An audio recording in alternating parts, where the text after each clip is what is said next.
பாராளுமன்ற தேர்தலில் வெற்றி பெற்ற பிரதான கட்சிகளின் தேசிய பட்டியல் உறுப்பினர்களுக்கான பெயர்கள் இதுவரை தேர்தல்கள் செயலகத்திற்கு வழங்கப்படவில்லை.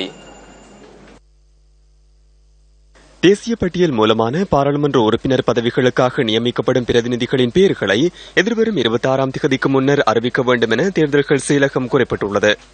தேசிய பட்டியல் பாராளுமன்ற உறுப்பினர்களுக்கான வாய்ப்பை பெற்றுள்ள கட்சிகளிடம் அதற்கான பேர் விவரங்களை அனுப்பி வைக்குமாறு தேர்தல்கள் ஆணையாளர் கடிதம் மூலம் அறிவித்துள்ளதாக மேலதிக தேர்தல்கள் ஆணையாளர் எம். முகமது கூறினார்.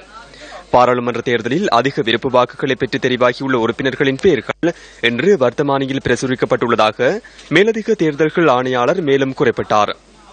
இதேவேளை புதிய பாராளுமன்றத்தை செப்டம்பர் மாதம் 1ஆம் தேதி கூட்டுவதற்கு திட்டமிடப்பட்டுள்ள நிலையில் பாராளுமன்ற உறுப்பினர்களுக்கு தேவையான தகவல்களை பெற்றுக் கொள்வதற்காக நிறுவப்படவிருந்த தகவல் கர்மபீடம் திறக்கப்படும் திகதிகளில் மாற்றம் மேற்கொள்ளப்பட்டுள்ளது. தகவல் கர்மபீடத்தை ஆகஸ்ட் மாதம் 23, 24 மற்றும் 25ஆம் தேதிகளில் திறப்பதற்கு ஏற்கனவே திட்டமிடப்பட்டிருந்தது. 8வது பாராளுமன்றத்திற்கு தெரிவாகியுள்ள அனைத்து மக்கள் பிரதிநிதிகளின் பெயர்களும் இதுவரை அறிவிக்கப்படவில்லை என பாராளுமன்ற செயலாளர் நாயகத்தினால் விடுக்கப்பட்டுள்ள விசேட அறிக்கையில் குறிப்பிடப்பட்டுள்ளது.